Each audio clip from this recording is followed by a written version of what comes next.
Hello, everybody. Welcome to this week's episode of Stockability AI. I'm your host, Austin Cornelio, joined by my co-host, Mike Taylor. And today we have a special guest, Mr. Ryan Carson. Welcome, Ryan. Hey, good to be here. Thanks for having me, guys. Yeah, great to see you. Welcome to the show. So Ryan is a serial entrepreneur who has taken multiple businesses from zero to millions. He's raised a total of $23 million in venture funding. He was named Entrepreneur of the Year in 2015, and his latest venture is Maple, which is a one-on-one AI-powered sales coach and course. Pretty awesome. I think this fits really nicely into the topic today. We're going to spend some time talking about AI products. Now with ChatGPT and a lot of these other large language models, Google Gemini, etc., offering API capabilities, it's really lit the whole development landscape on fire. So why don't we start there, Ryan? Tell us a little bit about what you've been working on lately in terms of Maple.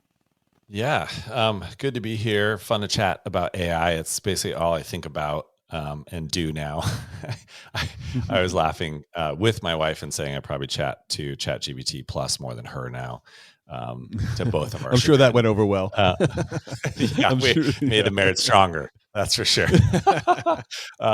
So, I'm like everybody that's going through this, right? Just blown over by the power of LLMs and their ability to really augment me.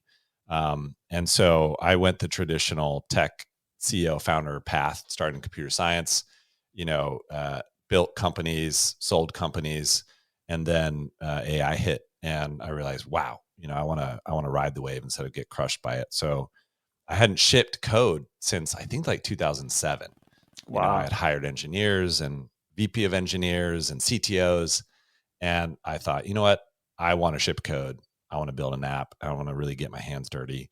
So I used GPT Plus to teach me front end and back end JavaScript, which was scary, and ended up shipping a real app built on the OpenAI APIs called Maple. And I came out of education, so my whole career has been about education. And so I wanted to build a course and a coach that would teach. So it has been a fun, wild journey. Yeah, that's fantastic. So your background is in computer science, though, correct? Correct me if I'm wrong. Yes. So but it's funny though, because I'm not a great dev. So, I was always like middle of my class in computer science. There was always the smart guy, and I asked for help. Always felt like I wasn't that good. And so I'm not a hardcore engineer. I'm really like most everyone else out there, curious, and I like to learn, but I'm not a hardcore engineer. Got it right on. They say, Ryan, those who can't do teach, right? Look at that. It seems to be true. So what does that mean ChatGPT is? Because it can do both. So I'm not sure. Well, it's funny because I had a coffee this morning with a new friend who comes from the education background and is now doing, working for New York Life and, kind of taking the approach of, these people who are getting to retirement age, has been educators for years and years and haven't had really any experience investing their own money or doing their own thing, and now they're kind of pushed out of this like cocoon they've lived in as teachers, as people who are taken care of in terms of their financial needs and their their 401ks and their retirement plans, but now they're all kind of just jettisoned out into the world without any kind of background or anything to understand that. And he's kind of using that approach to make headway in with his New York Life insurance policies and things like that. And it kind of leads to the idea of the teaching, your product maple.coach is tackling a fundamental need that people have, right, to learn, solve curiosities and figure things out. What made you choose going into sales as your first approach into the coaching aspect? So at Treehouse, we taught over 1 million people how to code. And so got sort of deep into that niche. But while I was building Treehouse, I had to teach myself sales. As the CEO, I had to go out and sell and close deals. Mike, you're an experienced salesperson and you already know all these things. But for folks like me, I had never been trained on sales. And so I took a video course and it was okay, but I just found the whole process really painful. And then once I started selling, there was no real support, right? Like as the founder CEO, I couldn't go tell my sales team, "Oh, I'm struggling to close this deal. Does anybody have any ideas?" Like that's not a safe place to do that. And hiring a sales coach, was hit and miss and expensive. And so I always wished I had a coach. And then I realized, wow, I mean, LLMs are the perfect coach and teacher. And I picked sales as the vertical because I thought it was a painful thing for people to learn. They needed it. But we'll talk about this as we talk about the GPT store that launched and what's going on. But I really think people want their hand held as they're interacting with an LLM. I know, Austin, you and I have talked about this as well. I think the user experience of learning isn't just chatting to an LLM. There's a lot of layers around that matter to humans. And I think there's just a huge opportunity for people to build hyper-focused, verticalized schools that teach subjects. And I don't think ChatGPT Plus is going to be the venue where everybody learns from now on. I think it'll become diversified and interesting, but built on OpenAI's APIs or Google's APIs with Gemini or Anthropic's APIs with Claude. So the big I'll close the big with this. The big unlock is that you can scale one-on-one tutoring affordably, right? That just wasn't possible before. But now you can scale one-on-one tutoring at cents on the dollar, and that's going to change education forever. Yeah, it's quite amazing. I spend a lot of time thinking about exactly what you just said in terms of the old model versus this new model that has been essentially introduced to us over the last year. Like this is a brand new thing. Like you Yeah. you could not have built Maple a year ago. Like you just it would have cost you tens of millions of dollars. Like it would have been ridiculous, right? And now for what, like a prepayment of like $50 or $100, whatever to preload your OpenAI account with some token usage, you can go ham with it. It's shocking. Yeah. At Treehouse we had up to 100 employees. We had full-time teachers. We had video producers. We had script writers. We had student assistants who help the teaching assistants. So it's this huge infrastructure. And now, we have an always-on tutor that has basically the world's knowledge for cents on the dollar. Now, we're kind of seeing like, is this going to replace everybody? And we could talk about that, but the answer is no. I think it's going to create an explosion of micro opportunities that are going to be pretty fascinating. Yeah, I think one of the things that we uncovered, in the conversation I was having this morning, because it's somebody who's not very well aware of anything that's happening in AI, and the idea of it being a tool. Like I gave him some simple sales examples of like being able to do follow-ups and being able to do, notes on an account and things like that. That being pretty new to sales were things that he, ate up most of his day. Those kind Right. of things where it's like the follow-ups and the notes and like remembering, oh, I got to do these emails that I need to send out, and I got to do these follow-ups, or remember that Ryan likes this type of coffee with black and sweet, like whatever these Right. details are that you want to remember about it. Now you could just talk into your machine and it'll make all the notes, make all the recordings. You can literally schedule all your follow-ups right at the time you're having the meeting, as opposed to like having to come out of a meeting and hit it while it's hot and try and remember to put your notes in there if you don't have another meeting to go to.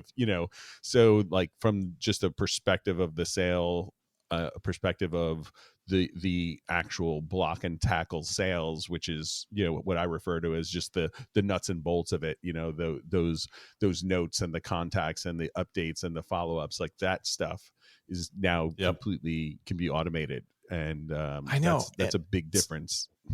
Yeah, this is the augmentation factor that's pretty wild. So one thing that I do is I really want to remember details about people that I meet. I obviously struggle to do that, like most humans.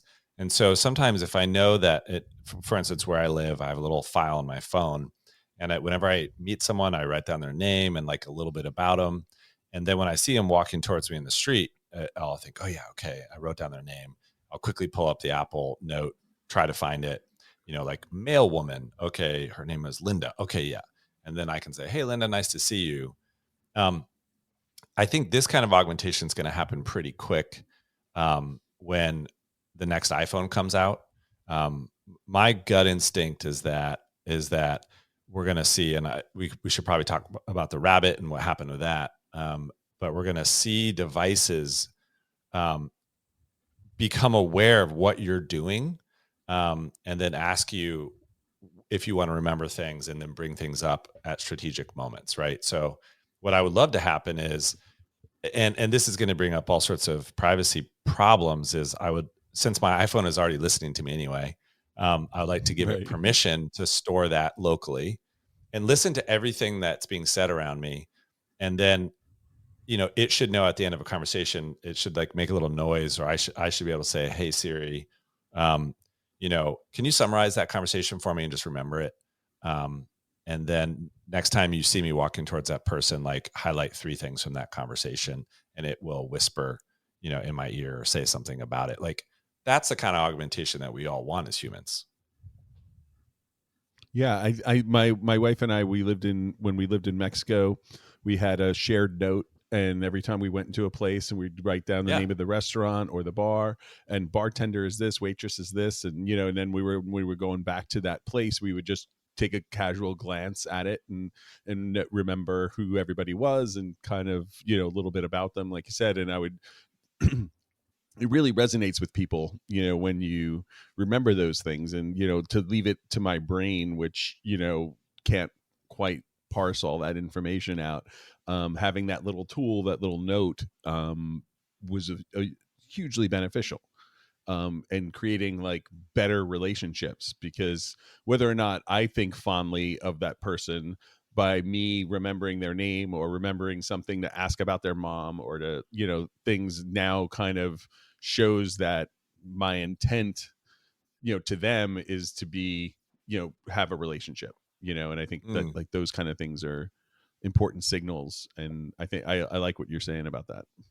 Do you all think, though, that as we start to get augmented by AI, that somehow those things are going to become cheapened and not valuable? Like when it becomes everybody remembers everything because they have this constant RAM, that gets pulled up and at the right moments.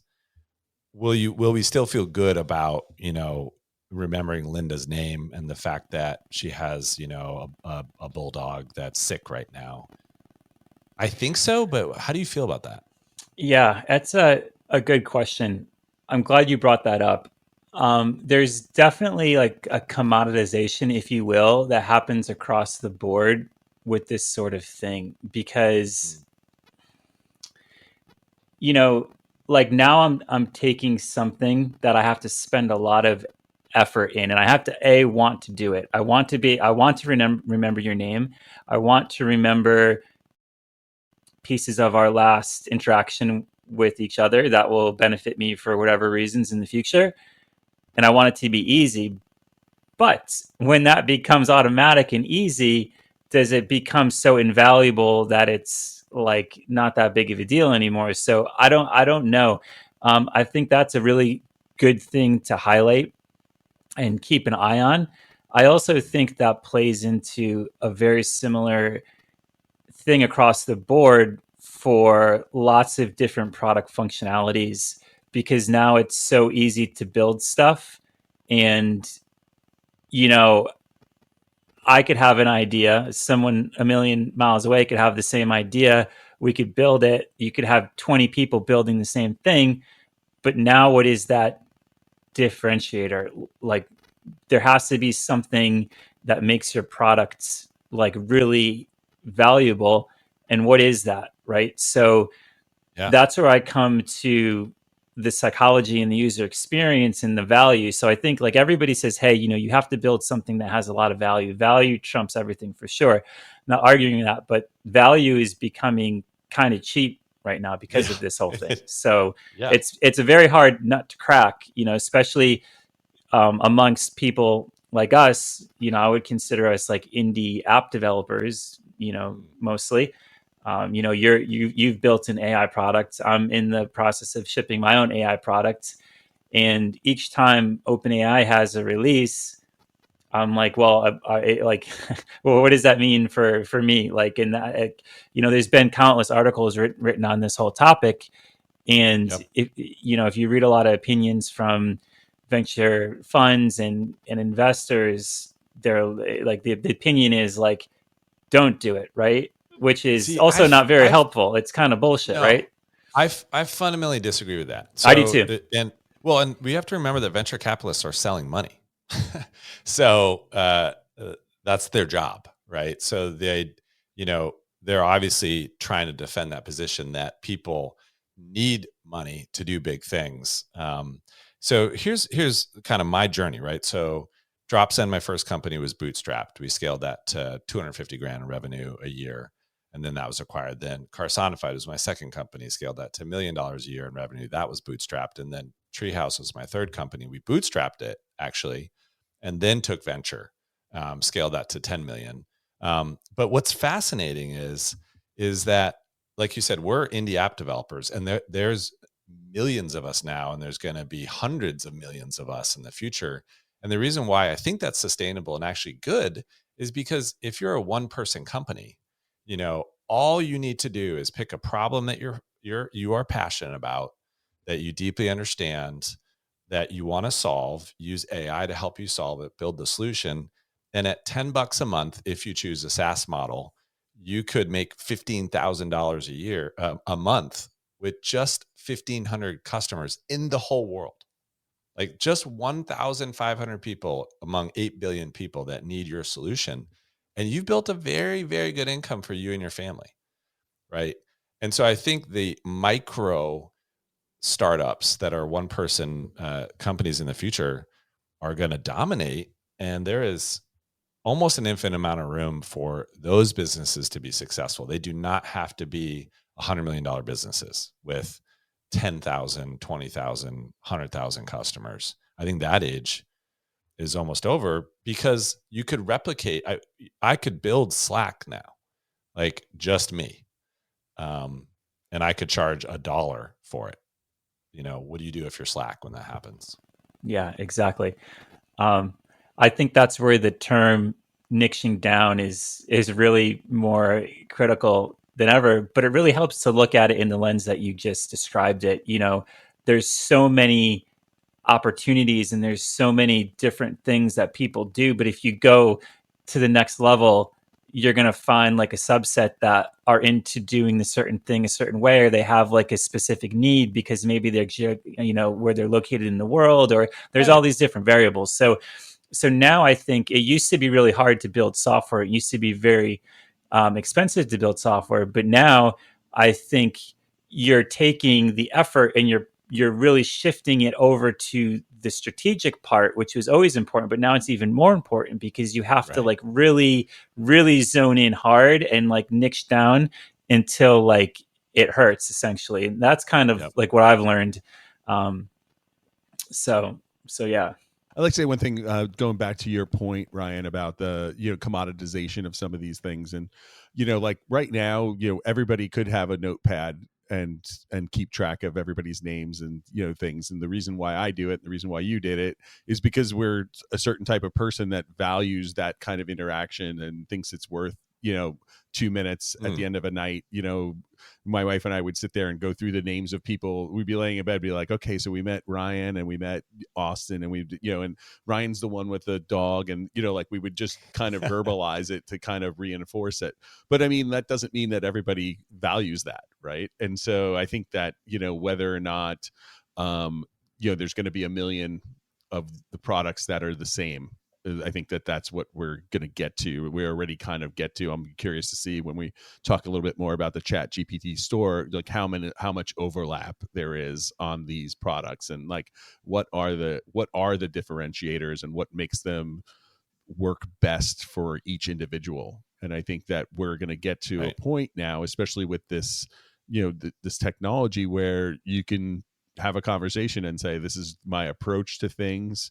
I want, my travel companion, it knows that I prefer direct flights, and it knows that I prefer an aisle seat if possible. And if there's two different flights, it's going to know that my preference is I'll take the layover if I could get the upgrade, but if I can't get the upgrade, then I want the direct flight. And, like all of these little nuances, each one of these apps or each one of these things is going to be able to learn that, and build to your needs. So a lot of people won't even think about remembering people's names. They're not even going to think about that. But the ones who do will, get a little whisper, like you said. I think it'll be cool.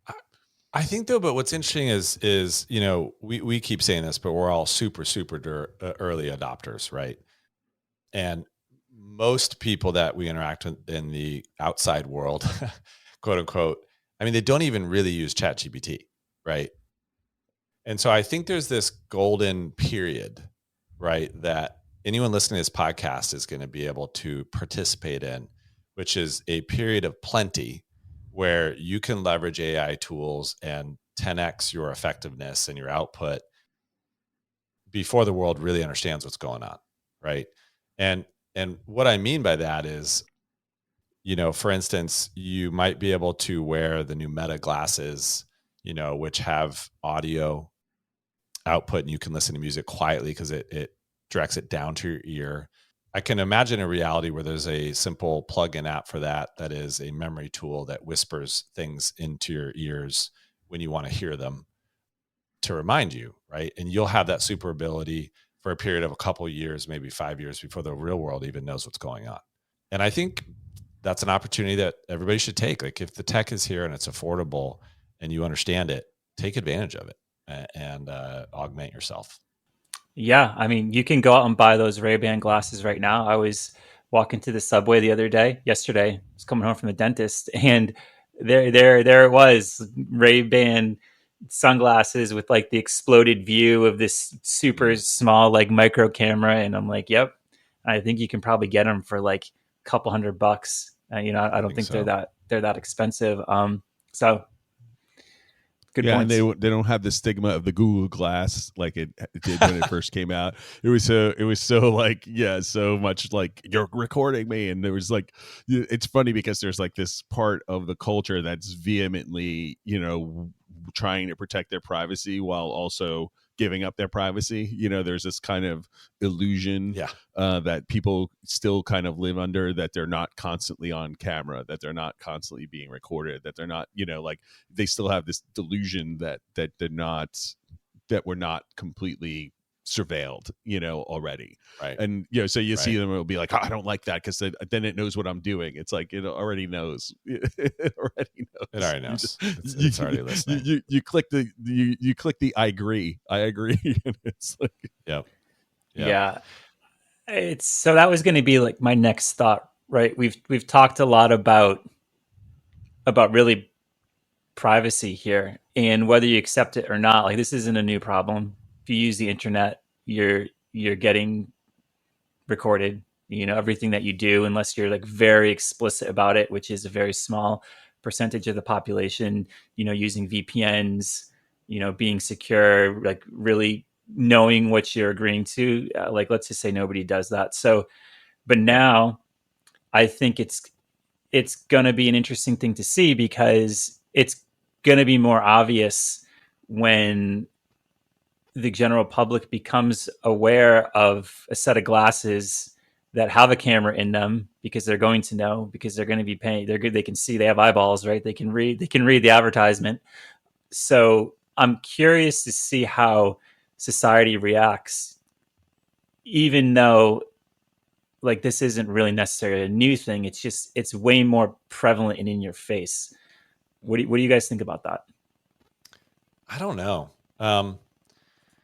I think I think we've evolved, and it's going to be hard for us to quickly catch up our DNA to what's happening. So what I mean by that is, even though I know someone is probably remembering my name because an AI is telling them, I still like it, and I think that just isn't going to go away. So my gut instinct is if someone's recording me, or I have less privacy, but I'm still having a human experience that I like because of the way I've evolved to be social and connected, um, I'll probably still delight in that.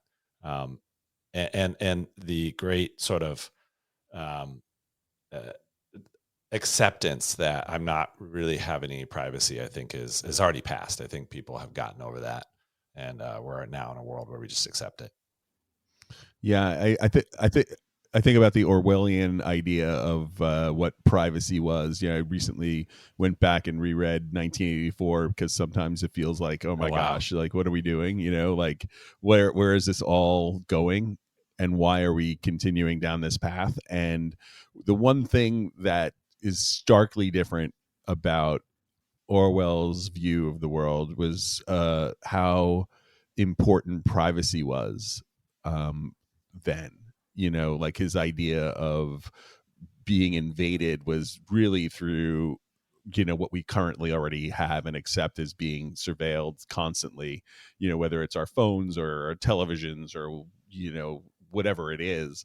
I think that our concept of what privacy is completely different, if at all existent anymore, to what was 60, 80 years ago, 50 years ago, 30 Right. years ago, like. Well, and as the generations progress, the remembrance and understanding of what privacy is lost with the generation, right? So my kids don't have any understanding of non-digital privacy. That they just don't understand what that means, right? And so I think it fades, and we go from there. I think an interesting application of this is with GPTs, right? So the new GPT store came out, and the big question is, what's going to happen? How's this going to work? Where is the world going to go here? But a lot of the questions around privacy. So I did a space on X earlier, and folks were saying, so if you use a GPT and you talk to it, is the creator of the GPT, can they read your chat? And the answer is no, they can't. But people aren't sure about these things right now, right? And so I think we're trying to all figure out, like, who knows what when I'm chatting to an AI. And I think people need to be aware that when you're chatting to an AI, it's absolutely stored in a database, someone absolutely reading it, and it's not a private conversation until you have that large language model on your device and you're running it locally. Yeah, Otherwise, you're not. huge point right there. I think that this is where Apple and whomever is going to be producing the next set of phones and devices, you're going to start seeing these models, the LLMs, directly locally on the phone. 100%. Yeah, that's Yep. that's the clear next step here. So I think that and probably VR are going to be like the next like big like hardware Yep. sort of advancements here. Because think about this, like, so Gemini Nano, I've heard can already run on a Pixel, and I would bet all my money on the fact that the next iPhone is going to have a local LLM as well. Uh, and what's interesting about that is, think about how doable a very effective large language model will be on a phone when all it's really doing is training on a pretty small set of data, which is the things you say. Like, you don't actually say that much. And so if you put it down in text and you fed it into an LLM and had it trained, it could be a tiny model and it would be ridiculously effective, as speaking as you, remembering what you said. So I'm really excited about local large language models. I mean, you look at some of the things that are coming out right now with that, and I just will be fascinated to see where this goes. Yeah, so one thing that surprisingly didn't get too much coverage was Apple's Ferret Yeah, LLM, which I thought was a very interesting name because it is interesting. from what I understand, the whole premise behind that is okay, like how do we get this locally onto the device? So I was quite surprised that didn't make the headlines like all this other stuff. But I think it's pretty techy. Like the amount of people that understand what a large language model is pretty small, it's right? true. And then the subset of those understand you can run an LLM on your local machine. Like, what does that even mean, right? And then running on your phone is even a subset of that. But like you said, it's actually massive news. The fact that you could effectively have a artificially intelligent being that lives natively on your phone that's completely private to you, that doesn't even need the internet. Like that, people don't understand. Like you can have tech without the internet, and a local LLM is that. Like you could have a being that lives on your phone that doesn't even need to talk to the internet, that is intelligent. That's Yeah, crazy. it's huge. I think that's way bigger news than the GPT App Store. Like it's Yeah, not even a comparison me too. because I have very mixed. Maybe this is a good segue into the App Store. So Let's do it. the GPT OpenAI App Store launched yesterday, right? And so for those of you listening who don't know what this is, OpenAI has released their own version of a app store, GPT App Store. So you can go in and you can create your own GPTs. So say that I am a person and I have some plumbing knowledge and I make like a GPT plumbing companion. You can go and you can ask it questions and I will respond to you, in my own specialized, kind of tone. It's a very basic example. But essentially what OpenAI has done is it has empowered really anybody to go in and easily wire up these GPTs and put them on the marketplace and sell them, right? In some cases. So this is a going to be an interesting thing to keep an eye on because like what does this look like in contrast to the apps that we're already very used to using? Apple has their app store, Samsung has, like, there's an app store for every company right now. And how does this new flavor of app fit into the whole thing? And one thing that is really quite different about these is in a lot of ways, they're very single purpose almost. The interface is very much the same across the board. This is why people decide to go and take the APIs that these companies like OpenAI and Google provide and build their own custom products around them, because you can have your own user experience, which I personally think is very important, right? Especially if you're catering to a certain demographic and niche, like you want to really be able to hit all those targets. So Ryan, a question for both of you guys. What are your opinions on this? Do you think that the App Store will be a success? Like, how do you think that people are going to adopt this? So I went in and tested several GPTs yesterday. One's called Logo Maker. One's called GPT. One's called Logo Creator. And one's called Designer GPT. I was only impressed with one of them. And here's why. Logo Maker, Logo GPT, and Logo Creator all were just a chat interface, right? And so I said, I want to create a logo for a podcast. And it said, great, sounds like a fantastic project. Do you want it to be symbolic? What kind of color palette do you want? What kind of style? And then it pumped out a logo. And I was like, this is just ChatGPT. Okay. Using DALL-E. So, okay, that's not helpful or interesting. The second one was a little better. It said, okay, we've got, 15 styles to choose from. Which style do you want? I answered a question. Then it said, what kind of tone do you want? Pick one. A little bit more interesting.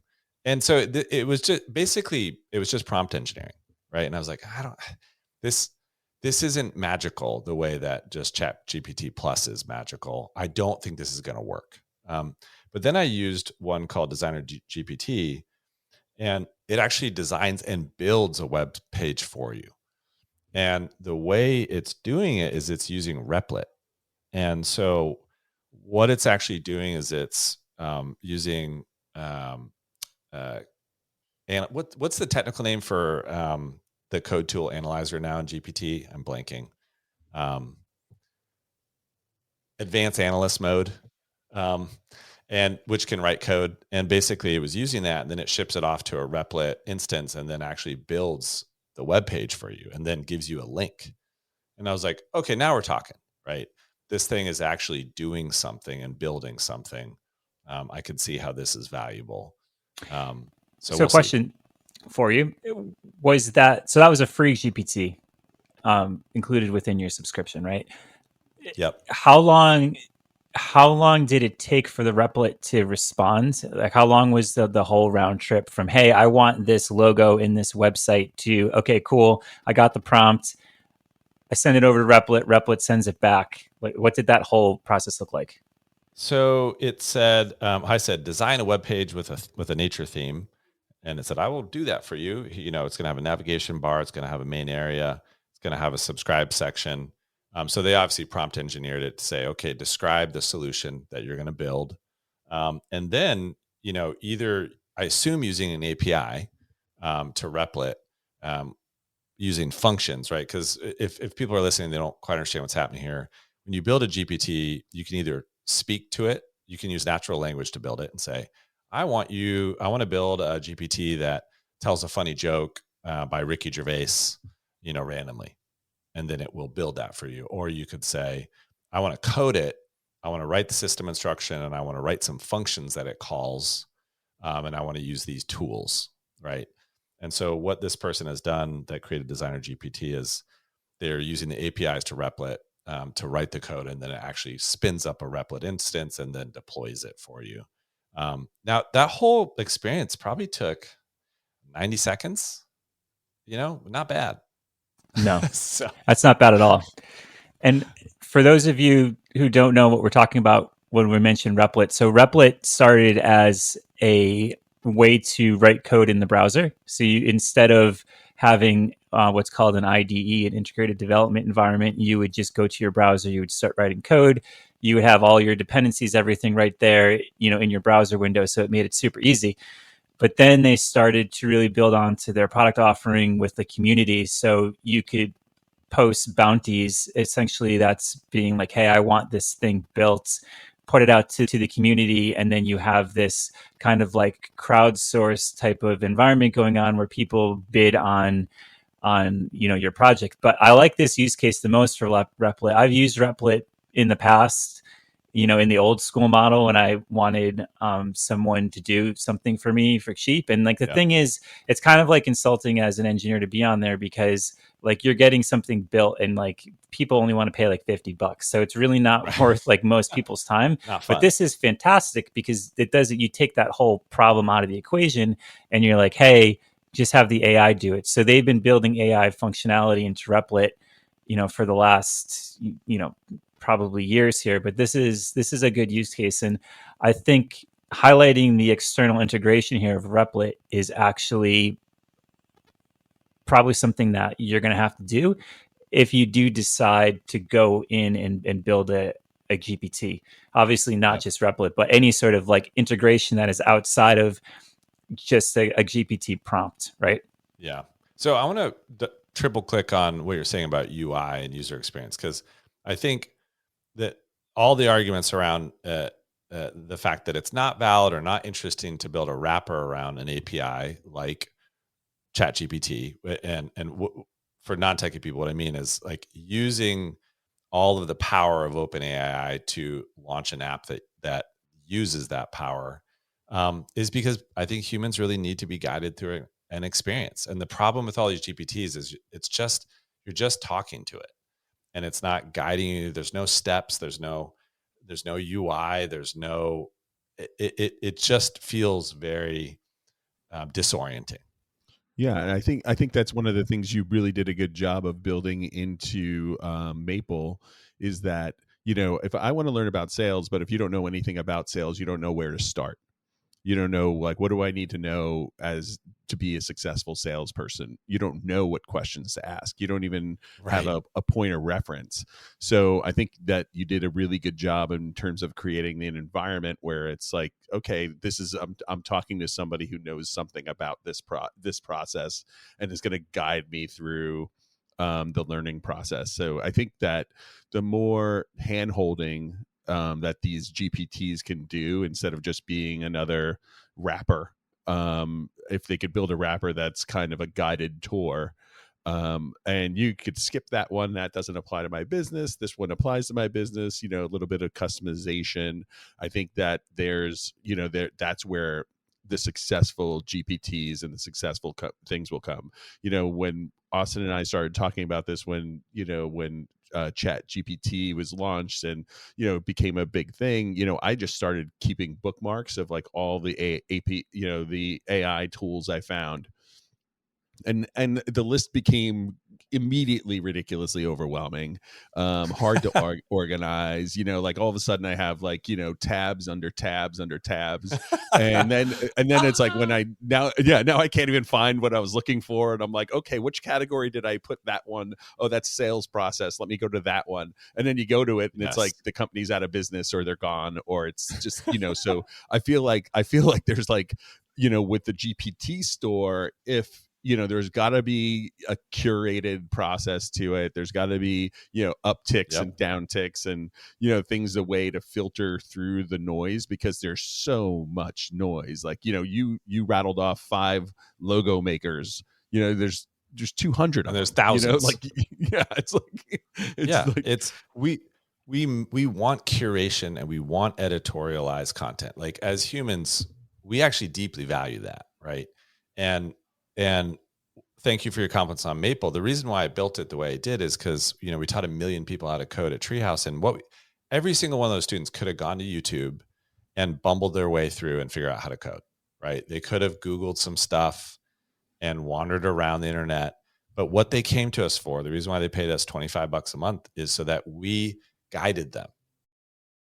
And so, Maple is very simple. It's like, okay, there's 17 steps that you need to go through to learn sales. We're going to guide you through each one, and you're going to talk to an AI as you go, right? I think humans really crave that strong opinion, low configuration model. No matter what it is, it's like, I want to go to Greece. Like, I don't want 1,000 options of where to stay and how to get there. I want one really thoughtful path. Give me that. And then you can use AI to build that, but I don't want to make 1,000 choices. I'm not good at that. Yeah, I think you nailed it when you were talking about the noise and curation. So another thing I've thought a lot about, in terms of this whole conversation is how do you do that? Like, what does that whole strategy look like, right? I think that now, like I said before, I'm kind of repeating myself on this, but it's really, really important. Is like that step is much harder and even more important than ever. Yep, 100%. Even if it's AI, it's like we still want a thoughtful process to go through it. Yeah, we need the guided hand, and you don't have to be a psychologist to know that the number of choices stifles you. I mean, if you've ever been to a cheesecake factory and you open up the menu, you're like, I don't know what I want here. All of a sudden, I came in for cheesecake, and all of a sudden I feel like having Chinese food. I don't know what's happening on this menu. It's like,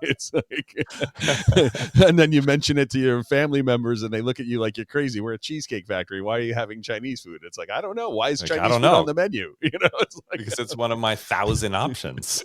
Exactly. Yeah, it's crazy. So do you think this breeds a whole new level of indecisive human beings? Oh boy, I don't know. I had a really interesting experience the other night. So, I was trying to think through some big issues in my life, like big picture, long-term stuff, right? And I don't know about you all, but sometimes you can get in your head and you just kind of spiral, or you go down rabbit holes and you're not even sure, like, is this effective? And who do I talk to? And my wife is asleep, so I can't talk to her. I don't have a therapist. And so I was like, I'm just going to talk to ChatGPT for a while. And I decided I'm going to press the button that transcribes what I say versus talking to it and have it listen, have it talk back. So I want to just talk for a while. And after about an hour-long conversation, I was able to really get to clarity. And I think like this is going to become a major behavior pattern for humans in the future. And I'm really interested to see where it goes. Like, I don't want someone to fix me. I don't want a psychologist. Like, I just want a thought partner, like to work through this and see if I'm crazy or not. And I really came to a good place at the end of it, like feeling good about the strategic direction of what I was trying to do next. Yeah, that's really good to hear. So I love the question. I'm glad you asked it because I was going to ask it. um, and so I'll tell you my experience, and then Mike, I'd love to hear yours. So I'll be honest. I'll share like a very personal experience. I got a new therapist recently, and because I'm dealing with the same thing right now. It's like I feel completely overwhelmed. There's just so many things to go after, and I'm like I feel like it's almost being detrimental to me in some ways because I see so many opportunities, but I'm like forcing myself to have to just be able to stay on the course that I've already set myself on. All right. And I've never really had a problem with this before up until now. And I'm like really struggling with it. So I guess what I'm trying to do here is I'm trying to spend time with a human to see if they can help me straighten out my brain here a little bit. But I also do plan on experimenting with ChatGPT around this because, to your point, it's capable. So, one thing that I also want to do is I want to build this sort of thing into the AI product that I'm working on, which is really like food and health related, but there's also a whole mental health situation as well that you can layer on top of it. So it's like a trifecta. If you can have your mind straight, if you can be healthy, and then if you can exercise and you have all of these things, then you're going to be set up as a really fundamentally solid human being, right? Love that. So that's what I'm interested in working on. But And you can't go out and hire someone to do that. Like, no, and they're not going to be available when you need them, which is at 11:13 p.m. when you're struggling with stuff or you're confused or you're trying to make exactly. things work. Right. Well, you can't. Well, yes and no. What I think will happen, and I've seen this pattern kind of emerging. So I have a doctor that I went to a long time ago, and I got an email from him the other day, and he happens to be a cardiologist. And what he's done is he launched this whole new um, service. I forget the name of it, but essentially it encompasses his cardiology practice, a mental health practice, and a nutritional aspect. So he's trying to put that under one roof, and I'm sure that it's really, really expensive.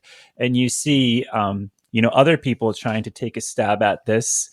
Mr. Peter Diamantis, he has a whole elaborate thing that he wants to do, a little bit different than we're talking about, but kind of similar in a way for holistic health.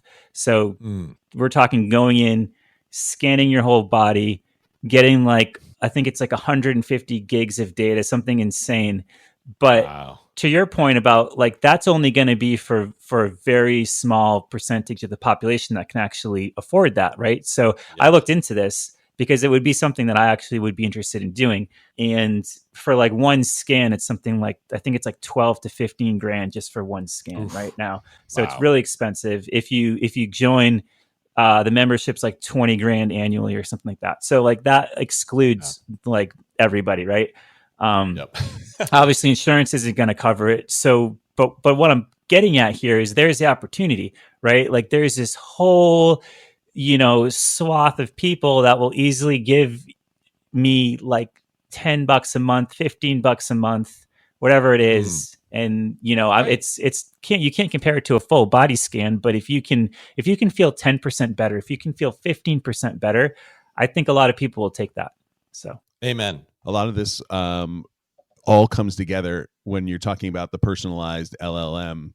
And now you take your Google Watch and your Google AirPods, and now you have like your goggle thing on. So now it's like reading your retina, it reads your eyes, it knows what your pulse rate is, it knows what your blood sugar is, it knows what things are going on in your body and your biology. And now if you throw in any kind of, breathalyzer or maybe a little bit of a blood sample or something like that, like this large, these localized language models will be able to analyze your data. And to Ryan's point earlier, it's really not that much data when you're looking at like a single individual. So if you just took all of those, your Fitbit and your EKG and all of these things, and you just put it into one place, and here's my blood type, here's the day I was born, so what moon I was born under, and like these different data points. I think that you're going to have that type of not only physical information, but then you throw on the mental health and then cardio and things like that, where it's like it's going to be amazing. I think it's really going to unlock a period of health that has been unseen in human history. Because, for instance, like we were having a conversation, we were watching a show as a family, and Jackson had an interesting question, my kid, about, history. And what's interesting is before you'd have to kind of Google it and figure it out, and you wouldn't really get to a very good answer, but we got to, a pretty balanced explanation of what happened and had more knowledge, right? That was interesting. And then I had another conversation about health with my other kiddo, and we were talking about, what is this, and should we go see a doctor about it, and what does it mean? And we came up to a pretty reasonable, decision, and it turned out to help him. And these are all like these tiny data points that we're not directly measuring, like right now, but this will happen more and more, right? Where people are starting to make healthier decisions for their bodies and their minds because they have access to more wisdom, right? And then, like you said, when they have access to your actual biometric data, and you start to get good wisdom on your behavior, like it's going to really start unlocking longer lifespan and larger mental health. Like, can you imagine at the end of the day, if my local large language model, had parsed all of my conversations for that day, and I said, hey, can you like give me some feedback on my conversations today with my kids? Like, I feel like it just didn't go very well, and it would say, you did a good job actually of this, but that was you were pretty inconsistent when you said do this and enforce this rule. You might want to consider it. It's like, holy shit, like that would be amazing. Yep, right? For sure. I mean, that's gonna happen. Like, and then you'll be a healthier, better parent, right? Yeah. There's tremendous benefits. There is one problem though, and that problem is, okay, fine, we can take care of like the health aspect physically. We can dial in our communication. We can be mindful of how we talk to people and all that stuff. But the thing that so worries me is the toxicity of social media and people that spend a lot of time on there, because that's going to be like an opposite force, right? So I'm wondering, this is probably like a whole nother episode, but I'm wondering how those two coexist together, because you can probably pretty easily make the case that the people that are largely responsible for pushing this stuff, into fruition right now are the same people that base their whole company on optimizing for engagement at any cost possible. So, it's like it's a conundrum, if you will. It is. Gosh, yeah. I'm pretty sure like our kids are going to look at social media as poison. I hope they do. That would make me so happy. But they will. Like, I mean, just the way we look at smoking, like our parents all smoked, like, a pack a day. Like, we're going to look back on social media and say, that was poison. It's insane that you all did that. I hope. Yeah, there's a comedian. His name's Ronnie Chang, and he talks about that. He's like, how smart you think you are, but you let your kids like have unadulterated access to all the world's information, unsupervised. Like, like what is wrong with you people? It's like, who thought that was a good idea? I know. It's wild. Someone who wanted to make money, and they were called Facebook, and their job. I mean, Chamath Palihapitiya was my first investor at Treehouse, and he was very early in Facebook. I think maybe it was like employee, I don't know, 5, 10, something. He said his job was to increase engagement and get more people to the platform. Like that was the whole job, right? And it's like it had no other purpose than unhealthy behavior. Yeah, the unhealthier, the more clicks. Dark. You know, it's like, yeah. Well, yeah. so that we can do a whole nother episode on that. It's true. The gentleman from the Humane Center for Humane Technology, one of the co-founders, he was the inventor of the Ultimate Scroll, Ozzy Raskin, and he talks about it a lot. How at the time they thought that they were just essentially solving a cool UX problem, right? Totally. And come to find out, like he was the godfather of the whole thing. Like the ultimate scroll, like ultimate dopamine hits, like one after another, like as much as you can take, you can have, ended up to be a really bad thing. But what's interesting is to hear him talk about that, because he's like, hey, like we didn't think about this at the time. Like we were just trying to make a cool product, but we had no idea the ramifications of it. And I love that now he's one of the founders of this thing that is trying to be, you know, so impactful and be like, hey, like you guys, we all have to be really mindful of this. You know, we learned a whole bunch of really hard lessons from the whole social media movement, and let's just not make those same mistakes again. So, amen. All right. Well, I think we've covered a lot today. Awesome talk, guys. You know, we hit all of the points. Thanks so much, Ryan, for joining us today. And for the listeners out there, I hope you enjoyed it. I love chatting with you all. Yeah. Feel free to subscribe, like our podcast. You know, it really helps us grow the channel and the show. And until next time, thanks, everyone.